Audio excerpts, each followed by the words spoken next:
Sesaat lagi kita ikuti talkshow bersama legislator DPRD Kota Makassar. Hai, Assalamualaikum warahmatullahi wabarakatuh dan salam sehat untuk Sambalu Gamasi yang menonton podcast kami lebih dekat dengan legislator Kota Makassar. Apa karebata ini Sambalu? Yang ada di jalan, yang ada di rumah, kemudian yang dengarkan lewat streaming. Ya, mudah-mudahan terus bersama kami melihat, kemudian memahami, kemudian mencintai ya legislator kita.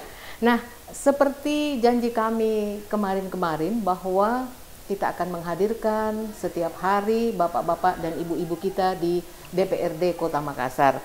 Nah, hari ini Sambalu kami bersama tim ini dengan seorang ya, kalau di Dapil 4 Panakukang itu beliau sangat dikenal, kemudian Makassar ya, kalau sudah masuk di Kota Makassar itu sudah milik warga kota, jadi bukan lagi milik dapil ya. Ya, langsung saja kita sapa. Assalamualaikum Pak Mesak. Waalaikumsalam. Selamat sore semua. Apa kabar ini Pak? Baik, dan salam sehat semua para Sambalu Gamasi. Ini Kak Uni memandu acara ini lewat podcastnya kita di DPRD Kota dan menyampaikan bahwa Pak Mesak ini, Pak Mesak Ranti Padang ya nama lengkapnya beliau. Ini dari fraksi PDI Perjuangan. Ya, fraksi PDI Perjuangan. Kita akan bincang-bincang santai tapi serius juga dengan beliau. Pak Uni mau tanya Pak, kalau Bapak ke kunjungan dapil atau reses itu selama ini Bapak kan sudah 2 periode ya Pak? Ya, alhamdulillah. Puji Tuhan 2 periode. Iya, jadi banyak yang sayang sama Bapak. Itu apa masalah yang biasanya muncul ke permukaan Pak?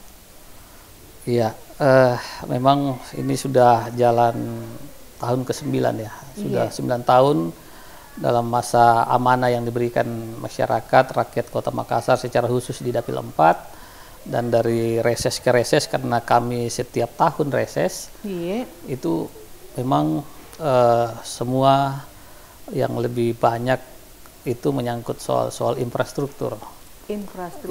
Jadi dari tahun ke tahun itu infrastruktur. Apa Pak itu? Yang lebih banyak mengemuka.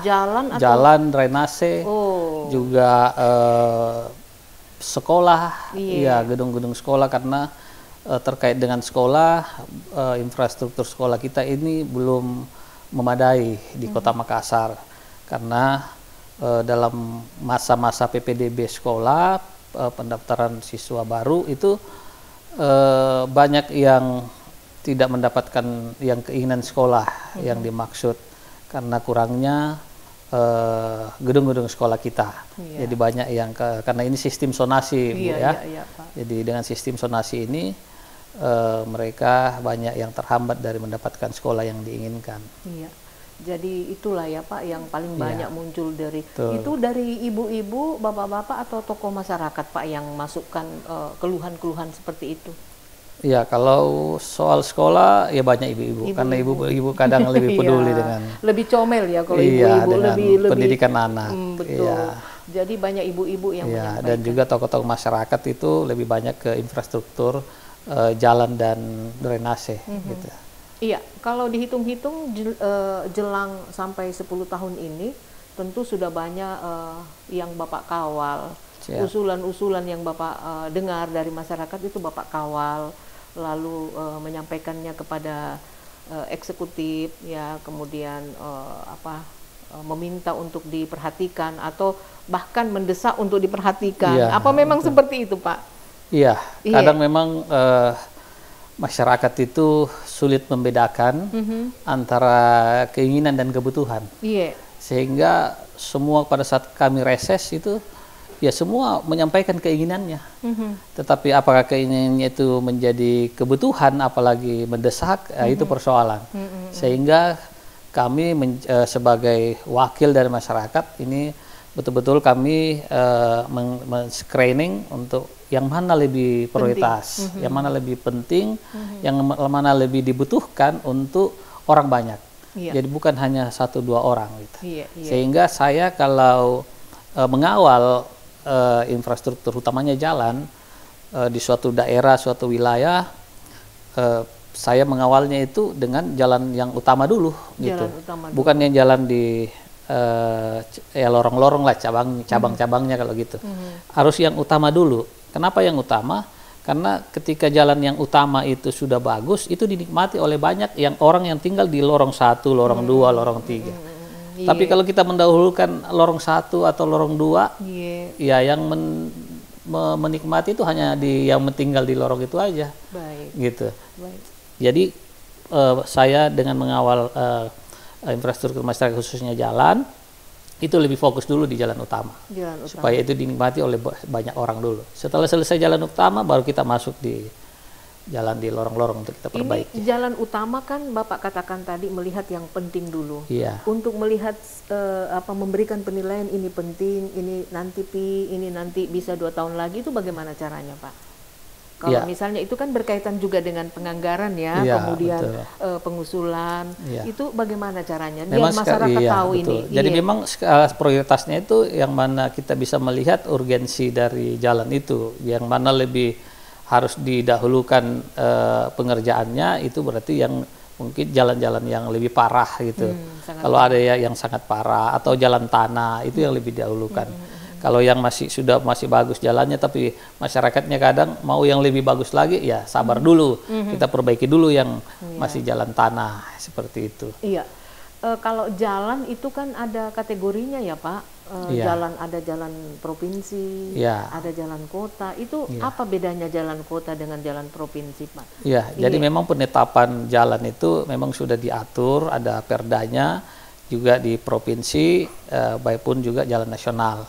Jalan nasional itu ditangani oleh balai, jalan provinsi ya di gubernuran, dan jalan kabupaten kota di bupati atau wali kota. Jadi itu sudah diatur oleh golongan jalannya. Kalau di Kota Makassar contohnya yang mana itu jalan-jalan kota? Maksudnya jalan yang kalau jalan Ratulangi itu jalan apa? Itu jalan nasional. Oh, jalan nasional. Iya, Urip Sumoharjo itu jalan nasional dan itu ditangani oleh balai.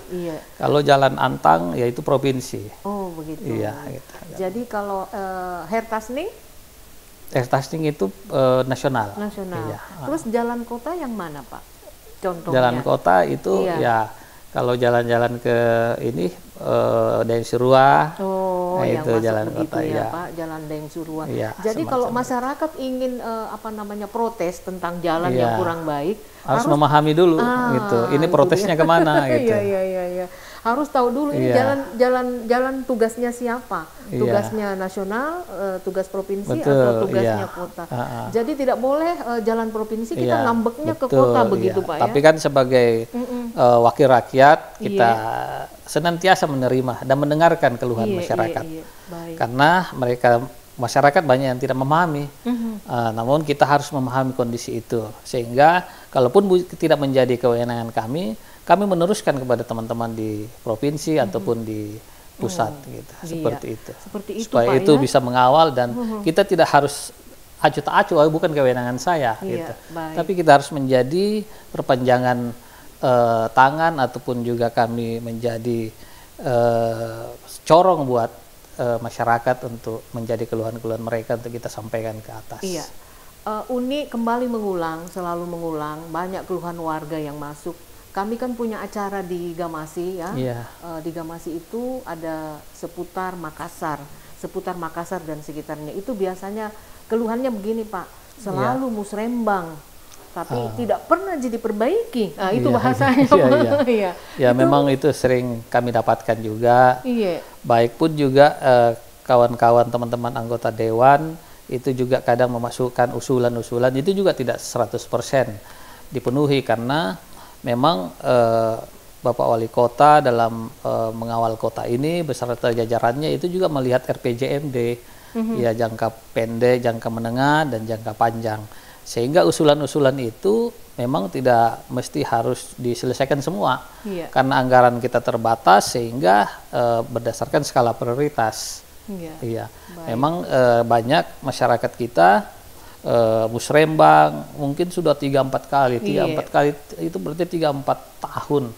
Mereka mengawal, memberikan usulan musrembang, tapi tidak dilaksanakan oleh pemerintah. Itu biasa ada pertimbangan-pertimbangan. Iya, Tapi saya kira kalaupun juga itu urgen, sedapat mungkin kita berharap masyarakat, kami mengedukasi masyarakat untuk menyampaikan kepada anggota dewan yang ada di dapil situ untuk bisa mengawal kalau Iya. itu sangat urgen. Urgen ya, Iya. jadi tetap ya, walaupun misalnya bukan di wilayahnya Bapak, bukan wilayah tanggung jawab tugas, Iya. itu tetap diteruskan ke atas. Tetap kita teruskan. Teruskan. Iya. Jadi model model kerjanya itu terstruktur sampai ke pusat Pak ya, Iya. sampai ke negara. Iya. Ini banyak pemahaman baru ya Sambalu kita dapatkan dengan uraian-uraian Bapak Ibu kita di Dewan, dengan acara lebih dekat ini pada legislator Makassar, kita jadi tahu oh seperti ini, sehingga nanti ketika ada protes, ada kritik, kita letakkan pada tempatnya seperti itu. Oh ya, Sambalu seperti biasa, Sambalu boleh bertanya ya ke 0811 411 059, nanti kita bacakan kepada Pak Mesa apa yang menjadi pertanyaan tak ya, kita tanyakan dan nanti kita dengarkan penjelasan Pak Mesa. Oke, Uni mau tanya Pak, ini kan PDIP, Iya. Partai Wong Cilik. Siap. Iya, Partai Wong Cilik. Jadi dari dulu itu terkenal dengan seperti itu. Nah, ini untuk Makassar ini Bapak Mesa ini mewakili Kota Makassar untuk PDIP. Nah, selama ini perjuangan kepada Wong Cilik itu apa yang paling berkesan Pak? Apa yang paling Bapak teringat sekali, berkesan sekali itu? Iya. Iya. Jadi memang terima kasih bahwa ya memang partai kami partai yang terus mengambil peran dengan faksum bahwa anak-anak terlantar itu harus dipelihara oleh negara. Fakir miskin, janda itu harus diperhatikan oleh negara, dan juga orang yang tidak mampu itu bagaimana dia dapat mendapatkan akses kesehatan maupun pendidikan gratis. Iya. Jadi kita mengawal konten-konten seperti itu karena mereka kadang terabaikan. Mereka terabaikan karena banyak yang tidak memperhatikan soal-soal itu. Kasihan mereka anak-anak atau masyarakat yang tidak punya akses lalu dilupakan, ya tidak berdaya. Iya. Sehingga kami paling penting itu adalah kesehatan dan pendidikan. Jadi kami terus mengawal warga-warga masyarakat yang tidak mampu Iya. membayar BPJS. Itu kami bagaimana kami menginventarisir agar supaya kami mengawal ke pemerintah kota.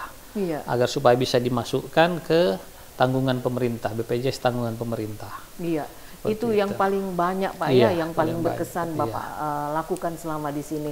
Nah, Pak Mesa ini kan wakil kita ya Sambalu. Jadi wakil kita memang terpilih di Dapil 4 iya. Panakukang dan Manggala ya. Jadi bukan hanya miliknya Panakukang dan Manggala, Iya. tetapi milik kita Kota Makassar. Oh ya, di Manggala itu ada kemarin rame-rame soal sampah itu Pak. Oh, iya. Kemudian di sana juga dengar-dengar ada 600 keluarga komunitas Payamu. Nah, Bapak sendiri melihat itu bagaimana, Pak? Iya, kalau dari sisi saya Iya. melihat bahwa kebijakan pemerintah itu harus berpihak pada orang di sekitar lingkungan pembuangan sampah di sana. Jadi memang kemarin ada riak-riak yang kemudian memang ada rapat dengar pendapat dengan masyarakat, dan di sana memang menurut saya perhatian pemerintah itu tidak harus memindahkan. Yang dikomplain oleh masyarakat di sana pada saat ini tidak dikelola dengan baik, belum masuk investasi untuk pengelolaan sampah, lalu kemudian dipindahkan ke tempat lain untuk pengelolaan sampah itu. Nah, kalau menurut saya ya dicarikan tempat di situ saja agar supaya dia bisa berdampak ekonomi juga kepada masyarakat setelah adanya investasi masuk dalam pengelolaan sampah ini.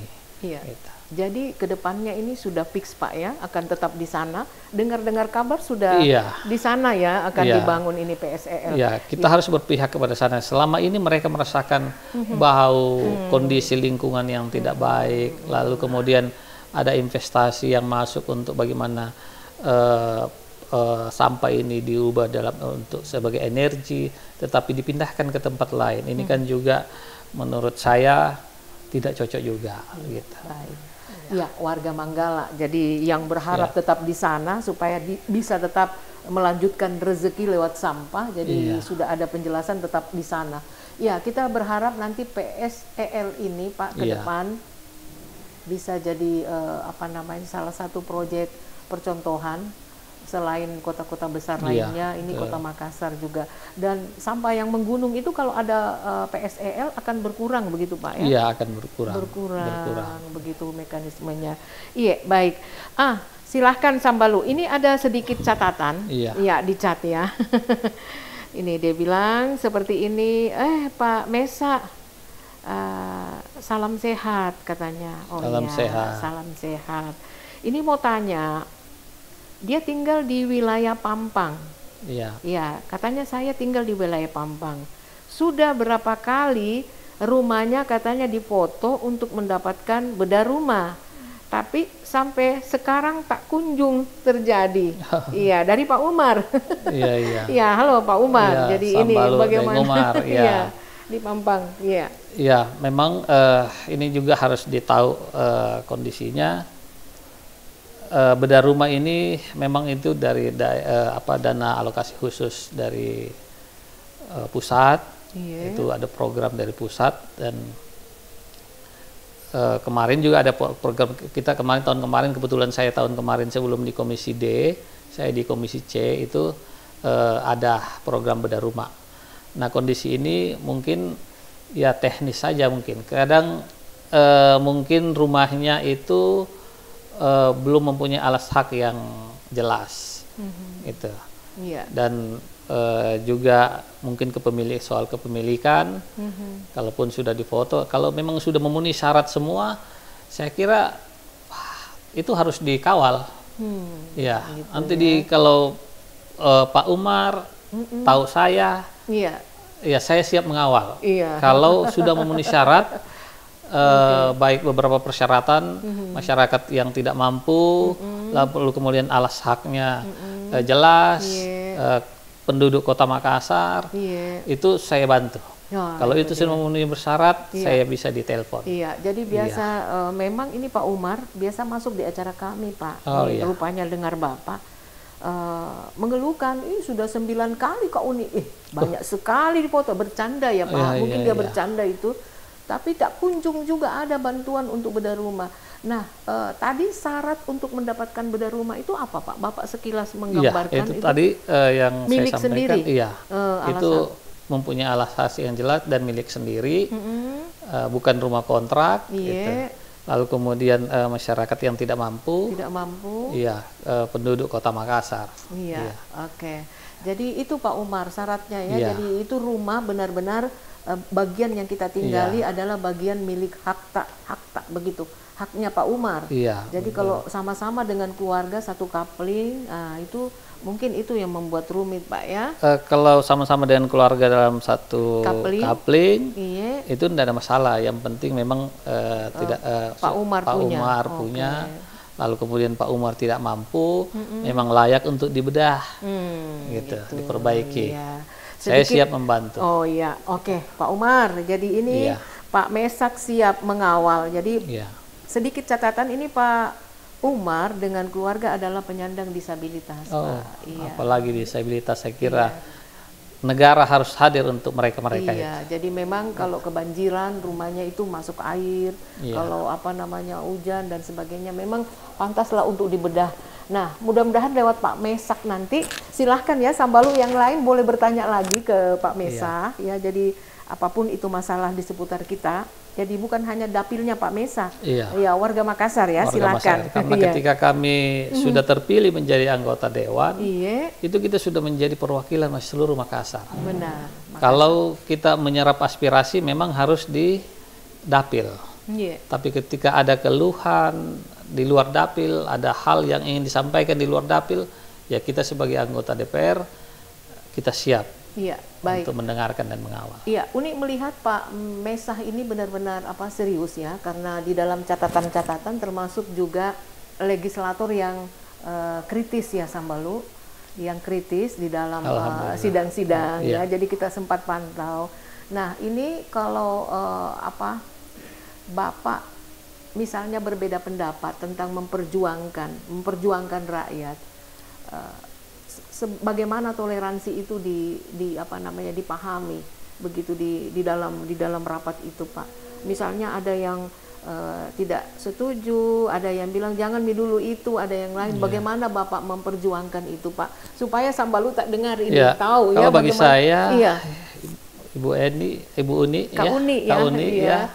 Kalau bagi saya, kalau soal kebenaran tidak bisa ada toleransi. Oh iya. Ya, kalau sesuatu yang harus diperjuangkan, apalagi orang yang tidak mampu, saya kira tidak ada toleransi. Mereka harus dipelihara oleh negara. Iya. Gitu. Jadi tetap diperjuangkan. Tetap diperjuangkan. Oh. Baik. Ini kita pindah ke masalah lain, Pak. Ya. Ada 2 kata. Ini kita selalu Uni minta penjelasan dari Bapak Ibu yang Uni tanya-tanya, yang Uni wawancarai. Ada 2 kata, Pak. Pendidikan dan kesejahteraan. Yang mana yang Bapak utamakan? Iya, pendidikan dan kesejahteraan. Tidak dapat mencapai kesejahteraan kalau tidak melalui pendidikan. Oh, berarti dua-duanya, Pak. Dua-duanya sangat penting. Untuk mewujudkan kesejahteraan dan mencerdaskan kehidupan bangsa, kesejahteraan rakyat, itu harus lewat pendidikan. Sehingga ya kita sangat senang dan kami secara pribadi, saya dengan program Bapak Wali Kota, semua anak harus sekolah, itu betul-betul itu menjadi trigger bagi seluruh masyarakat, apalagi yang tidak mampu, untuk bagaimana kami anggota Dewan itu mengawal masyarakat atau anak-anak Kota Makassar yang tidak sekolah. Sehingga saya selalu dalam reses saya katakan bahwa Bapak Ibu, kalau ada anak-anak yang tidak sekolah, sampaikan kepada saya carikan sekolah. Asal jangan pilih-pilih sekolah. Kita carikan sekolah yang mungkin lebih dekat dari rumahnya, yang mungkin juga tidak membebani, dan itu gratis buat. Itu langsung Pak ya, Bapak langsung respon seperti langsung itu? Saya respon. Dan saya langsung telepon ke Kadis Pendidikan untuk mengawal, karena memang kita satu visi. Tentang itu. Sedikit lagi ya. Ada kode ke Uni. Mungkin Bapak mau rapat ini, Uni tahu benar Bapak sangat sibuk di sela-sela rapat dan paripurna. Kita baru-baru selesai paripurna. Satu lagi ini Pak, ini Uni agak senyum juga karena Bapak termasuk concern juga kepada Perda pemberian ASI eksklusif. Ini bapak-bapak tertarik dengan perda itu. Sebelum kita closing, Pak, silakan Pak. Ya, dalam perda kita memang di Kota Makassar ini ada wajib memberikan ASI buat anak, dan kalau tidak diberikan itu ada dendanya. Jadi masyarakat itu kalau ada anak kita malah itu sampai 2 tahun. Itu memang kewajiban, dan pemerintah harus mengawal. Karena ASI itu zat gizi yang sangat baik untuk kecerdasan anak-anak kita. Baik Pak. Jadi konsennya ini karena untuk generasi muda. Generasi muda kita yang ke depan. Baik, Sambalu Gamasi, sayang sekali ya kita diatur ini, Bapak harus ikut lagi rapat di sebelah. Makasih banyak ini Pak Mesak. Kata-kata closing untuk Sambalu Gamasi, untuk pendengar radio kami, kemudian yang dengar lewat streaming, apa yang ingin Bapak sampaikan? Silahkan Pak. Sambalu Gamasi yang saya hormati, salam sehat semua. Seluruh masyarakat Kota Makassar, bahwa kami anggota Dewan hadir di parlemen itu bukan untuk sebenarnya bukan untuk kami.